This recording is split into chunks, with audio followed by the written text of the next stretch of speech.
fidélité, chères lectrices, chers lecteurs. Je voulais vous donner une information un peu insolite avant de parler de la rentrée littéraire. J'ai lu il n'y a pas longtemps qu'il y a une loi au Brésil qui stipule que tout prisonnier qui aura lu un livre verra sa peine remise de 4 jours.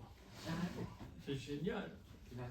Donc vous lisez un roman en prison, vous avez 4 jours de moins de prison. Comme quoi on peut penser que les romans rendent plus humains. Voilà, alors la rentrée, écoutez, pour préparer une rentrée littéraire, en fait, il faut déjà commencer à chercher dès le mois de juillet, parce que, évidemment, c'est dans l'air. Si un jour vous avez envie aussi de travailler une rentrée littéraire, sachez qu'il y a des sites, par exemple le site de Livre Hebdo, qui est très, très intéressant, vous pouvez voir des débats entre les éditeurs, entre les auteurs, donc ça c'est une bonne chose. Et puis il y a un site aussi que je vous recommande, il s'appelle Sur la route de Josh Stein, Jostein. C'est un site où je ne sais pas qui l'anime d'ailleurs, mais c'est un maniaque du livre, et dès le mois de juillet, vous avez la liste de tous les livres qui sortiront à la rentrée, et le plus tôt possible, il commence aussi, ou elle commence peut-être aussi, à commenter les livres. Donc pour nous qui chroniquons ça en septembre, octobre, c'est tout à fait utile. Voilà. Je vais vous dire encore que c'est une belle rentrée. Il y a un peu moins de livres, il y a 450 livres, d'habitude il y en a 500, mais bon, ça reste tout de même pour les libraires quelque chose de très important. Il y a 68 premiers romans, donc des gens qui se lancent là pour la première fois dans la littérature. C'est souvent risqué pour ces gens-là parce qu'il y a la concurrence des grands noms. Et il faut savoir que la moyenne de vente d'un premier roman, vas-y, dis-moi un chiffre. La 10 000 exemplaires 800. Ah oui. 800. Donc, ça, vous voyez, quand on sait qu'il y a des livres qui se vendent jusqu'à 1 million, et voilà un premier livre à 800, on voit que voilà, c'est une épreuve. Alors, de quoi il parle cette année? Il y en a beaucoup qui parlent de la crise, évidemment. Crise économique, crise politique, il y en a beaucoup qui parlent de la famille et la recherche du père, et c'est un sujet qui revient beaucoup dans plusieurs romans. Qu'est-ce qu'il faisait mon père, où il était, comment, pourquoi il n'était pas là, souvent. Hein. Il y a pas mal de livres qui font écho à la guerre, que ce soit la guerre d'Algérie, la guerre du Rwanda. Bon. Alors, moi j'ai fait avec nos amis de la médiathèque ce premier choix de 6 romans, 3 hommes, 3 femmes. Bon, ben voilà, c'est des coups de cœur personnels. Ce ne sont pas forcément les livres dont on parle beaucoup dans les médias, mais c'est des livres qu'on aime, et j'espère que vous les aimerez aussi. Alors, je vais commencer avec quelqu'un que j'aime beaucoup, dont j'ai déjà parlé il y a une dizaine d'années, c'est Claudie Hunsinger. Claudie Hunsinger, ça s'appelle Il neige sur le pianiste chez Grasset. Claudie Hunsinger, je l'avais chroniquée pour La Survivance. J'ai vu qu'elle est en bas d'ailleurs, elle vous est proposée en bas. La Survivance, c'était l'histoire d'un couple de libraires qui en avait ras-le-bol de la société, qui est allé vivre au fin fond de la campagne. Et elle va parler dans ce roman de la nature, à mon avis, comme personne n'en parle. D'ailleurs, on va dire que Hunsinger a créé une école qui s'appelle l'écoféminisme. Voilà, écologie et féminisme. Elle écrit beaucoup. Elle a eu le prix Femina en 2022 pour Un chien à ma table. Peut-être l'avez-vous vu, c'était l'arrivée d'une petite chienne blessée et famélique dans le quotidien de la narratrice. Et ici, c'est un renard qui est un des personnages, un renard malade, on le voit sur la couverture, un renard affamé qui échoue devant la porte de sa maison au fin fond des bois. L'animal est quasi aveugle, elle va le soigner, le nourrir, en veillant en même temps qu'il ne devienne pas sa chose, quoi qu'il reste autonome. Elle l'appelle son petit fiancé sauvage, elle le nourrit, elle l'observe, et dans le même temps, c'est une époque, donc début de l'hiver, où la narratrice entretient une relation épistolaire avec un pianiste fameux, un pianiste qui est en fait l'ami d'une de ses copines, cette narratrice-là, et elle lui pique un peu, enfin si je puis dire, son intérêt, et donc c'est un spécialiste de Bach et elle s'arrange pour l'inviter dans sa maison au fin fond de la campagne des bois. Bon, et normalement ça devait être pour ce pianiste qui a un programme d'enfer juste un aller-retour, mais elle va prendre prétexte d'une tempête de neige qui vient de commencer. On est dans les Vosges, on est du côté de Colmar, pour le garder presque une semaine. Alors il ne sera pas prisonnier naturellement, mais enfin on sent qu'elle s'arrange pour que sa visite dure longtemps. Et on va voir ces deux personnes entretenir des discussions, faire des balades, et puis lui il va pouvoir travailler parce qu'il y a un piano Steinway dans sa chambre d'ailleurs. Voilà. Et chaque soir, elle lui verse une tisane avec quelques gouttes de somnifère. Alors, il est lui-même insomniaque, donc il demande un peu de somnifère, mais on va dire qu'elle en ajoute un chouïa de plus, et donc il dort profondément. Et cette vieille dame, c'est comme ça qu'elle se définit dans leur roman, et on voit bien que c'est Claudie Hutzinger qui se met en scène. Cette vieille dame va observer le jeune homme en cachette. C'est une étrange histoire d'amour platonique qui se développe là, où on voit cette vieille dame indigne et amoureuse en fait, qui rôde autour du lit, mais qui évidemment n'ose pas toucher le corps abandonné de l'artiste trentenaire qui est chez elle pendant une semaine. C'est un roman tout à fait étonnant, tout à fait séduisant, et un critique a parlé, je cite, d'une toccata, d'une grâce et d'une honnêteté absolue. Alors, un petit extrait, et ça donne ceci. L'extrait, c'est quand elle, c'est-à-dire la narratrice, mais c'est-à-dire aussi une sigère, certainement, elle raconte comment sa mère lui a appris la liberté, petite. Soudain, voici Pâques 1945. Oberbreitenbach, c'est le nom du village dont elle est originaire. Oberbreitenbach irradie, cerisier neigeux, nuages en fleurs, sommet blanc. Je viens d'avoir 5 ans. Je rampe dans une montagne de foin séché. Je suis dans le fenil de la ferme. C'est très sombre et ça pique et ça sent bon. On m'a conseillé de rechercher mon cadeau de Pâques et d'anniversaire, les deux en même temps, puisque je suis né un dimanche d'avril à midi quand toutes les cloches sonnaient. Le cadeau, je le trouve, le saisis, rampe, ressort. Il fait très clair dehors, aigu, délicat. Il a reneigé, les cloches sonnent, il est midi, c'est dimanche. Et je vois encore l'agneau en biscuit qui m'était destiné. Je l'ai trouvé dans le foin, je le tiens en main. C'est bizarre, il est noir. Il bouge, il grouille de fourmis noires. Je grouille aussi, elle le dévore, on me dévore. Je me souviens d'avoir longuement dessiné dans mon cahier ce jour-là. Notre mère nous fournissait en cahier et crayons de couleur. Chacun de ses enfants avait le sien. J'avais déjà écrit mon prénom dans le mien. Ma mère avait commencé à m'apprendre à l'écrire. Cela voulait dire que j'étais moi et personne d'autre. Un brin d'herbe parmi des milliers, mais il avait un nom, m'avait-elle expliqué. C'était comme si elle avait deviné, ou alors elle savait que c'était par là que nous allions nous en tirer, nous, ses enfants, d'être plus ou moins abandonnés d'elle.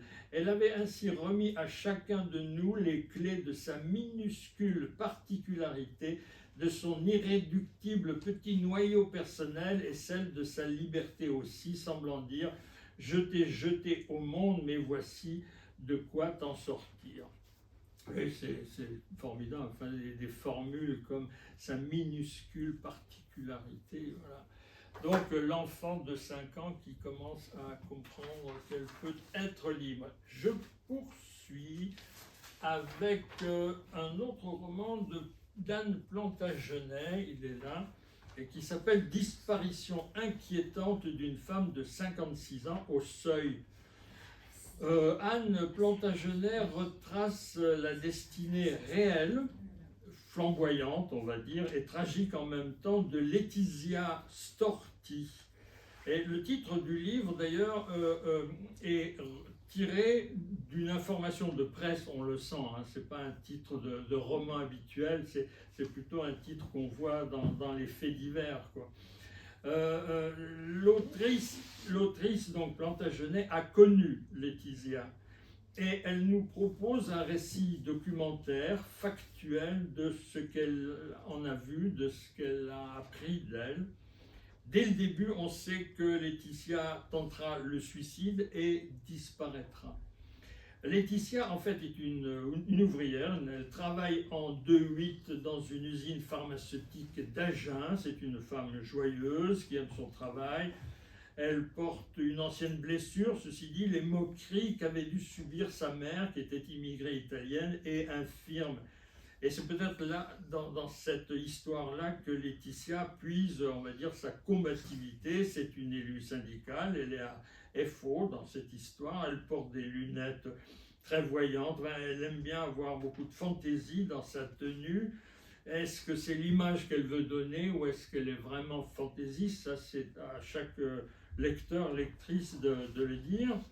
Et l'autrice et ce personnage Laetitia ont des points communs. Ils sont d'origine ouvrière, ils sont modestes, de famille modeste, mais l'une quitte son milieu et étudie pour devenir écrivain, donc Plantagenet, elle porte un nom français maintenant, et l'autre entre à 18 ans à l'usine et garde son nom italien. Donc voilà. Et elles vont pourtant se rencontrer parce qu'en 2018, Laetitia fait une expérience étonnante. Elle fait partie des figurants qui sont recrutés par Stéphane Brisé. Vous avez peut-être vu les films de Stéphane Brisé, par exemple, le film s'appelle En guerre. C'était un film avec Vincent Lindon. C'était un film sur les combats syndicaux. Et le film sera présenté d'ailleurs à Cannes cette année-là, en 2018. Et Laetitia y joue son propre rôle.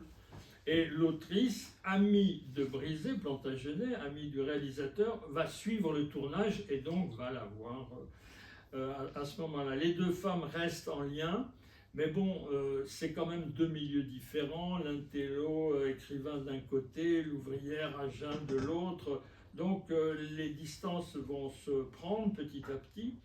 Et la communication passera à moitié. À Cannes, Laetitia fait une expérience joyeuse et décevante en même temps, c'est-à-dire que la lumière de Cannes est surtout pour les premiers rôles, pour des gens comme l'acteur principal, etc. Et eux, les figurants, ils passent par la petite porte. Alors, déjà ce fait, il y a les visibles, il y a les invisibles, semble la choquer un peu, mais ensuite, au retour, on va lire un extrait tout à l'heure où on va le voir, le retour va coïncider avec une espèce de dégringolade. D'abord, elle va susciter la jalousie des gens de l'atelier. Ah oui, elle fait des films, etc. Enfin, vous voyez, ce genre de propos. Et il y aura un accident de la main, comme elle manipule beaucoup des objets, on va lui trouver des jobs de moins en moins pertinents, et puis on va la voir craquer. Donc c'est une histoire triste, et en même temps je trouve que c'est un hommage incroyable à cette personne qui avait complètement disparu du paysage. C'est une manière de se souvenir d'elle, et à la fois, je dirais, moralement et socialement, c'est une bonne chose. Alors, un petit extrait qui raconte Voilà, l'après-tournage.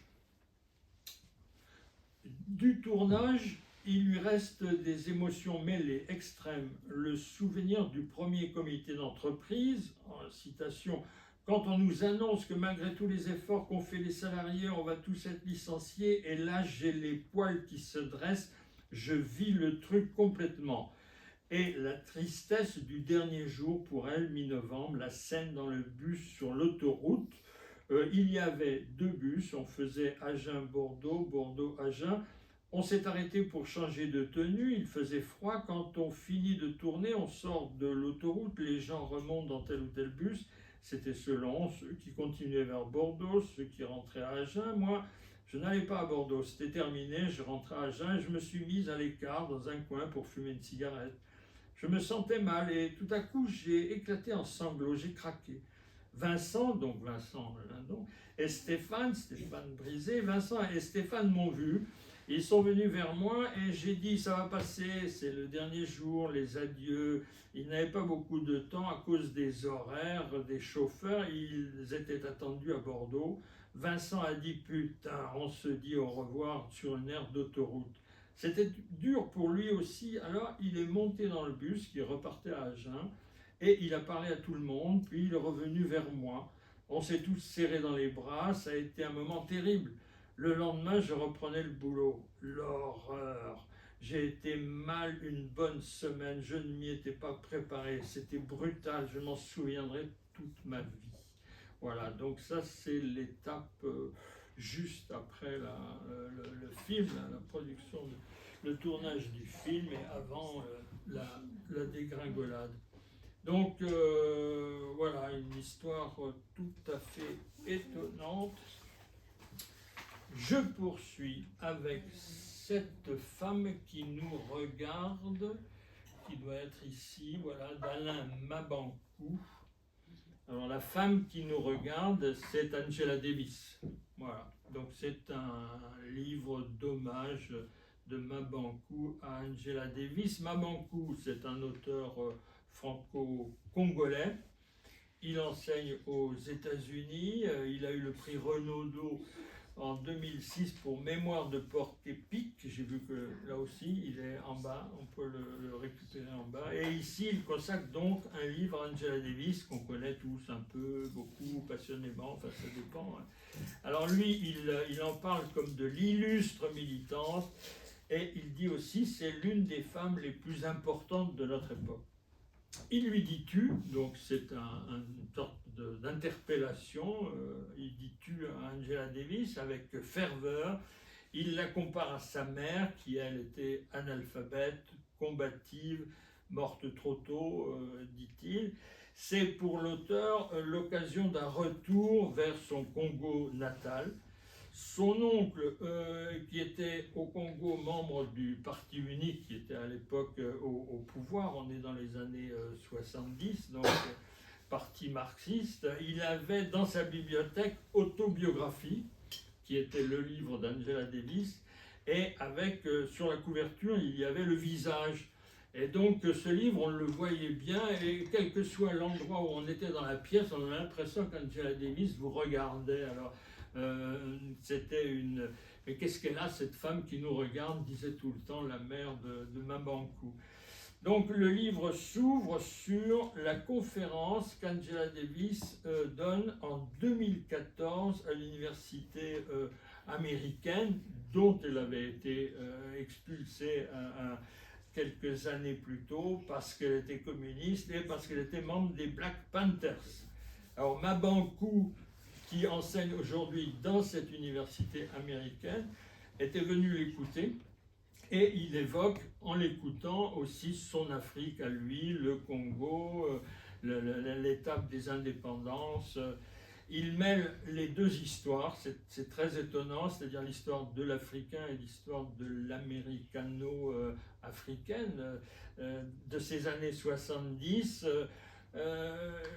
on le retrouve à ce moment-là mis en prison pendant 2 mois. On se rappelle peut-être des manifestations qui ont eu lieu un peu partout dans le monde.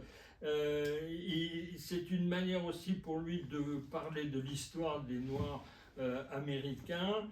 Il revient sur l'enfance d'Angela Davis et puis la manière dont elle est confrontée à la ségrégation raciale, à la terreur du Ku Klux Klan qui venait brûler les maisons des Noirs dans les quartiers qu'ils ne voulaient pas, où ces blancs-là ne voulaient pas les voir.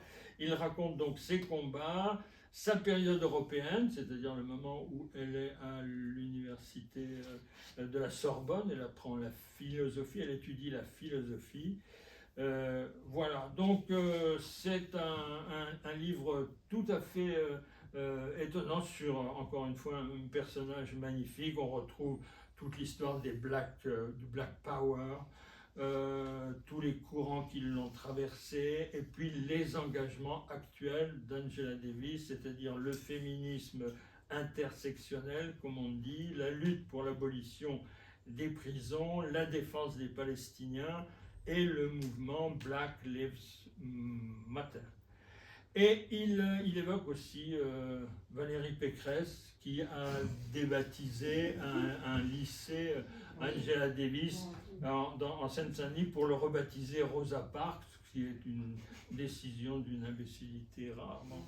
Alors c'est à la fois un roman dans le travail de l'écriture, dans cette espèce d'échange avec Angela Davis, c'est un livre d'histoire et c'est un hommage à cette femme. Alors, un petit extrait de Mabangou, voilà. Durant les années 60-70, le monde s'effondrait sous tes yeux, nous dis-tu d'emblée. Tu l'entendais bien alors, ce craquellement quotidien. Tu te souviens aussi nettement du sentiment que tu t'éloignais chaque jour un peu plus de la sortie du tunnel. Tu empruntais même le sens contraire et, tu le savais, ta jeunesse serait perdue pour de bon si aucune action concrète ne venait remettre le train sur les rails. Les conséquences de cet activisme, poursuis-tu, sont manifestes, elles ont changé le cours de ce que tu estimes être notre destin commun. Au premier rang au moment de cette fameuse conférence de 2014, au premier rang, je prends des notes à l'instar d'un étudiant studieux.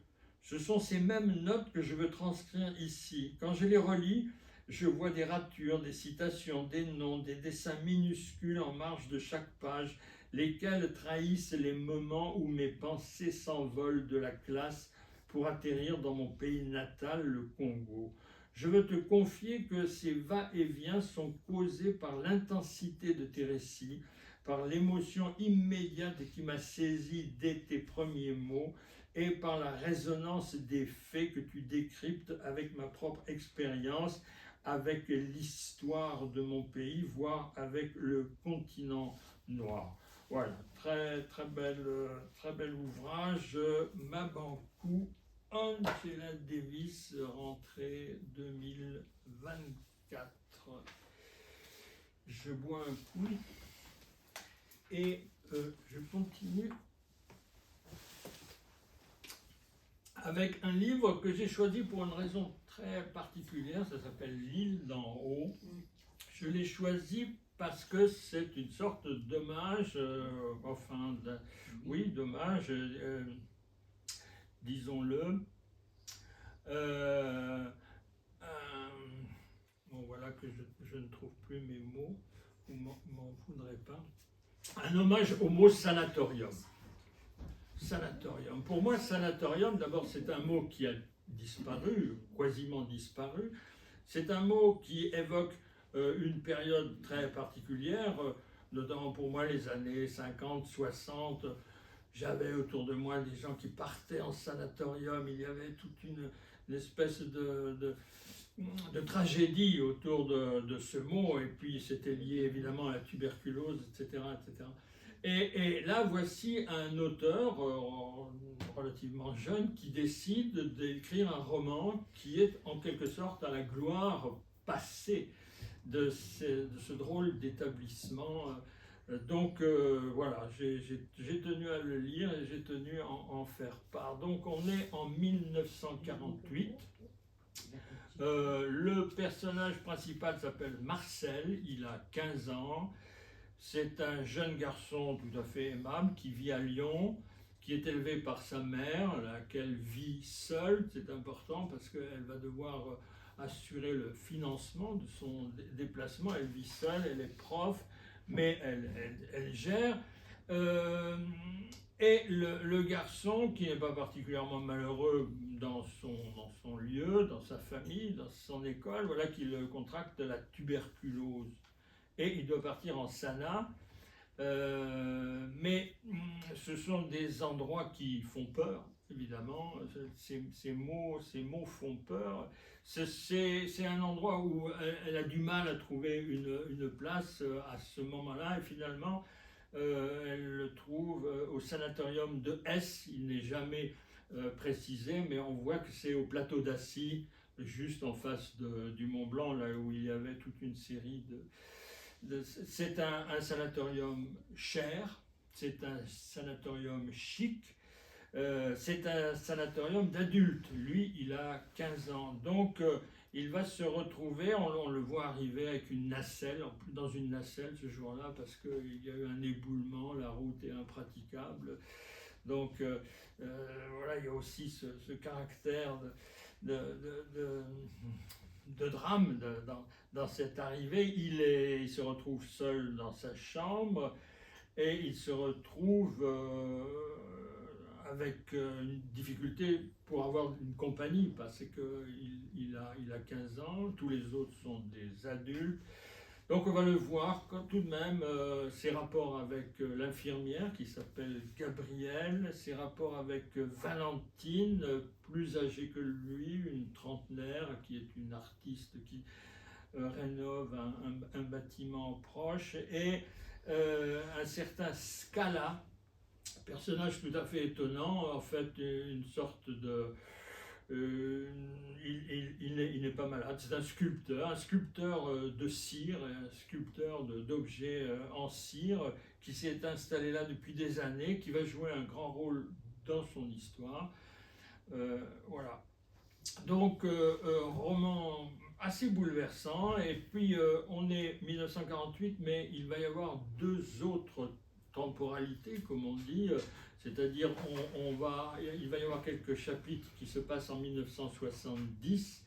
1970, c'est un moment où on commence à fermer les sanatoriums, notamment parce qu'il y a eu un accident, un glissement de terrain, et puis bon, une histoire assez tragique. Et puis 2018, donc, où on va voir l'enquêteur, l'enquêtrice qui continue à chercher des témoins aujourd'hui sur ce sanatorium.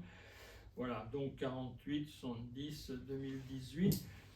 C'est un sujet donc grave, assez tragique. On pense par moments un peu à Shining, en tous les cas pour le décor. Shining n'était pas vraiment ce type d'établissement, mais vous voyez ce décor, cet isolement, ce genre d'hôpital fantôme. Et c'est une manière de reconstituer tout un monde qui a disparu, toute une atmosphère, tout un continent. Voilà. Donc, l'écriture est tout à fait agréable, pleine de digressions, et ça se lit vraiment avec beaucoup de plaisir. Je ne sais plus qu'est-ce que j'ai retenu comme extrait, c'est page 161. Ça donne ceci: janvier 1949. Au premier étage, les architectes du sanatorium de Hesse avaient eu l'idée un peu folle de composer une salle de spectacle. Un peu folle car c'était la plus grande du département, loin devant tout ce que l'on pouvait trouver à l'époque d'équivalent à Chamonix ou aux Contamines, sans même parler du village de Passy. En théorie, de quoi contenir plus de 300 personnes.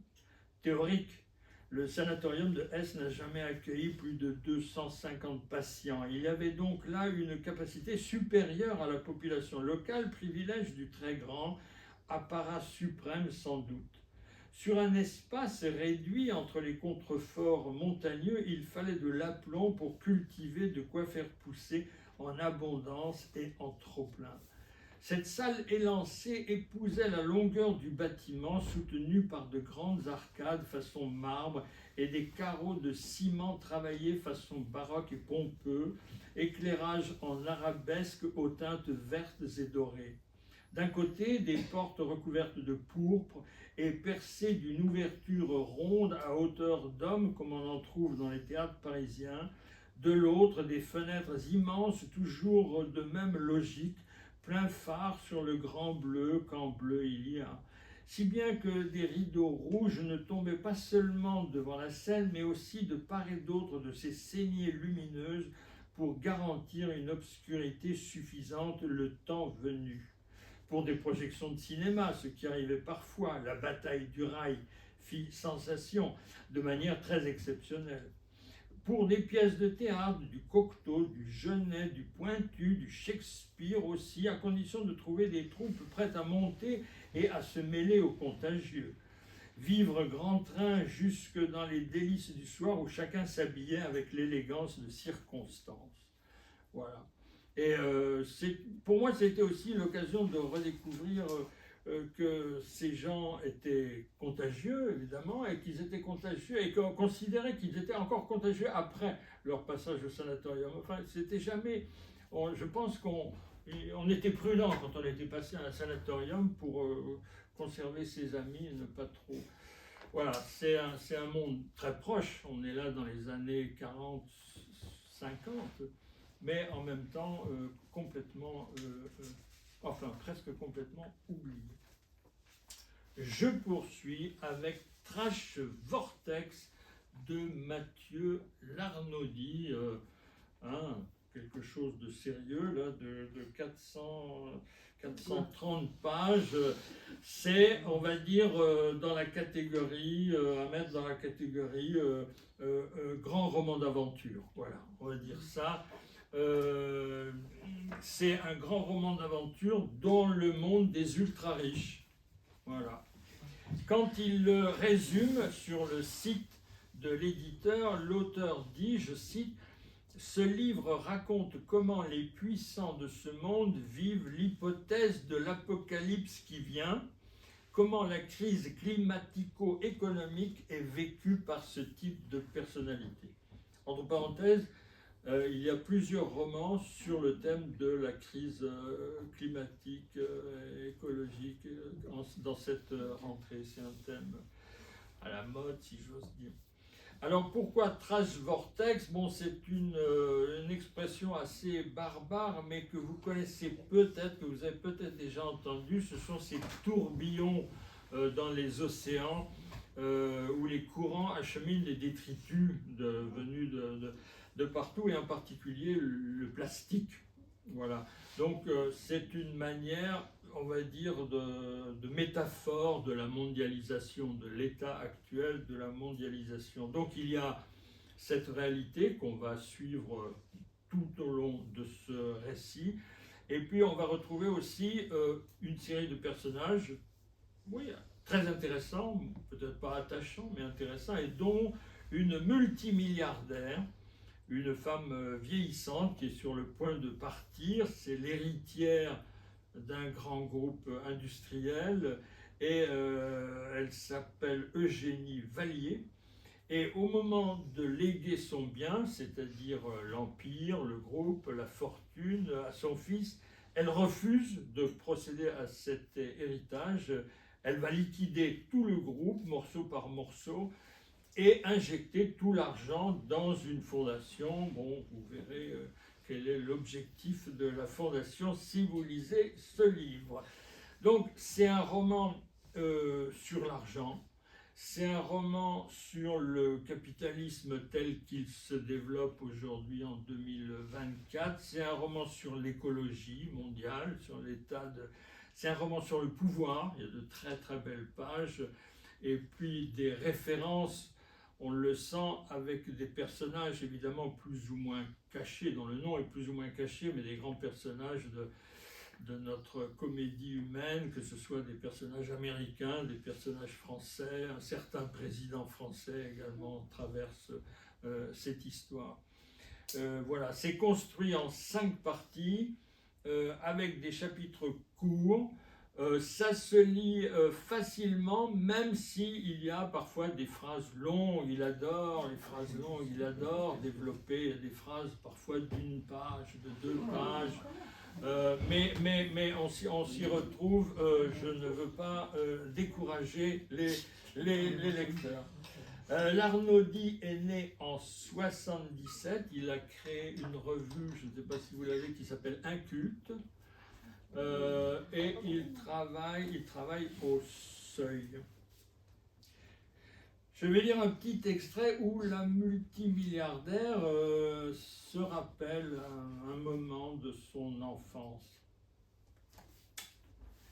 Elle entendait de la musique, sans qu'elle sût d'où celle-ci sortait, de quelle pièce du château attenante ou lointaine, glissant sur les parquets et la dalle de marbre du vestibule, le passant derrière les cloisons et les motifs de la tapisserie, courant le long des plinthes entre les cadres des tableaux fixés au mur, s'infiltrant sous les bas de porte, elle se frayait un chemin jusqu'au salon.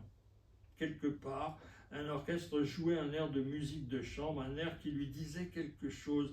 Elle fermait les yeux, les rouvrait, il lui semblait qu'une vibration se propageait par vagues contre les rayonnages de la bibliothèque et tournoyait autour d'elle. Il y avait un ou plusieurs violons, un piano, il y avait un violoncelle.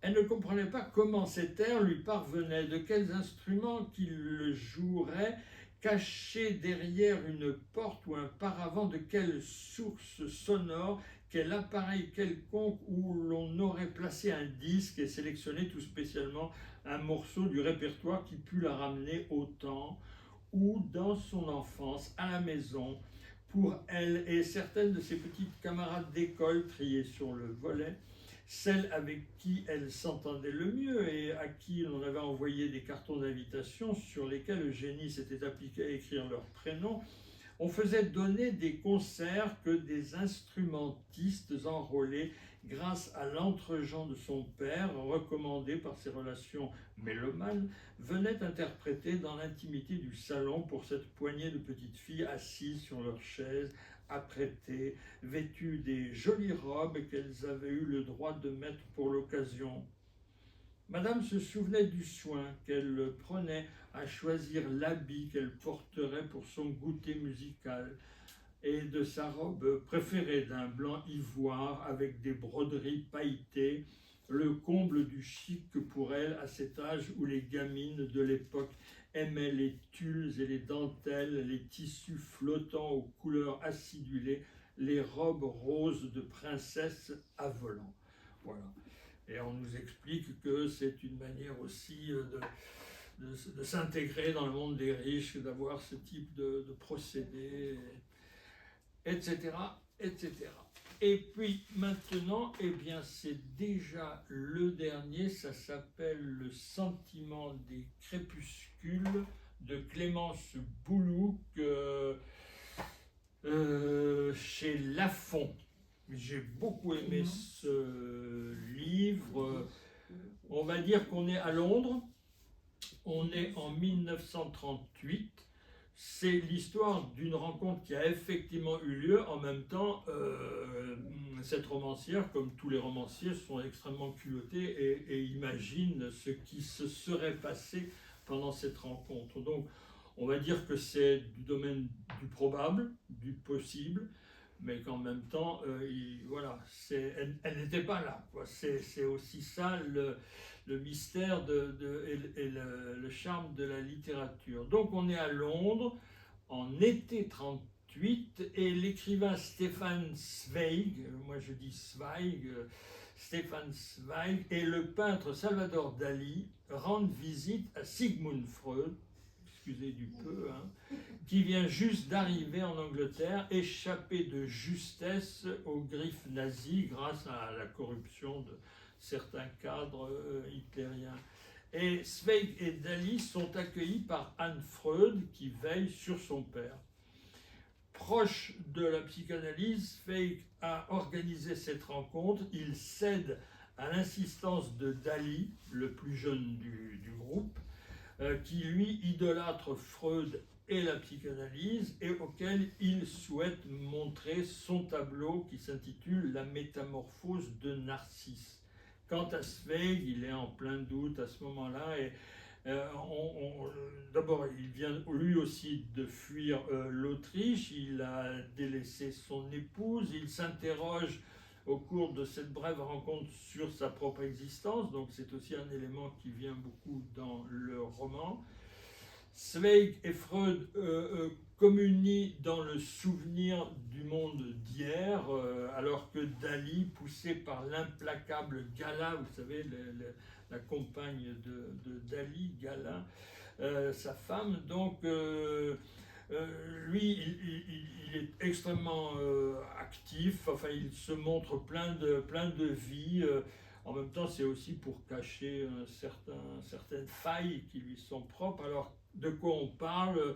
Comment se passe cette conversation? Bon, on va parler art, on va parler politique, on va parler sens de la vie.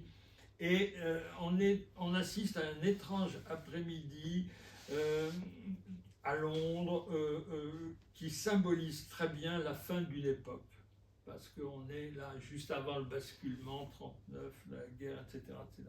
On voit, on devine le naufrage de l'Europe, on devine le fascisme qui vient, l'antisémitisme, l'impuissance de la psychanalyse et de la littérature à faire obstacle à toutes ces menaces.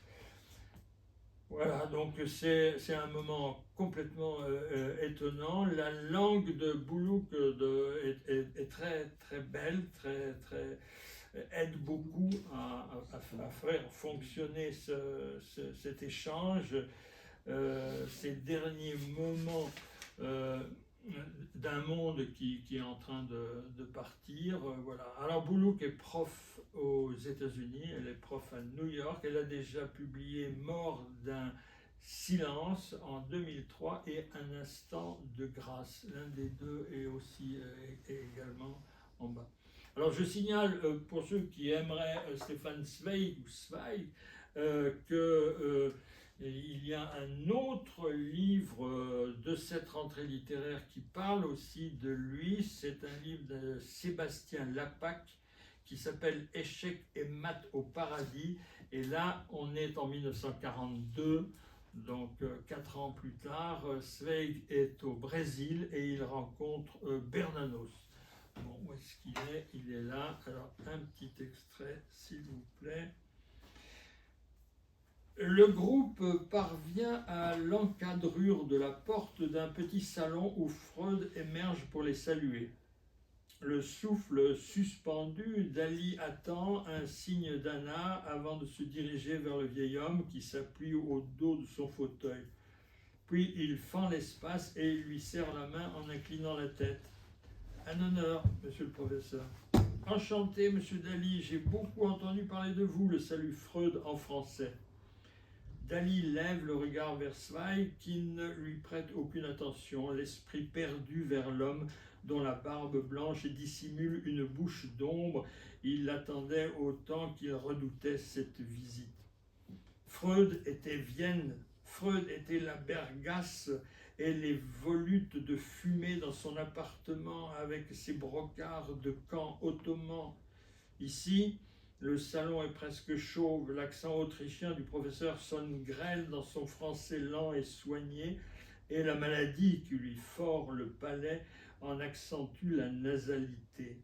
Ce n'est plus le mythe, ce savant qui a cassé le miroir poli dans lequel se regardait l'humanité, ce n'est plus qu'un être aux épaules busquées, frissonnant sans le montrer dans sa veste épaisse au cœur de juillet, qui rappelle ce manteau de Loden accroché à la patère dans l'entrée, semblant vaguement étonné d'être ici, comme tout autour de lui, êtres et objets. Voilà, Clémence Boulouk, Le sentiment des crépuscules, et j'ai fait le tour de mes 8 romans.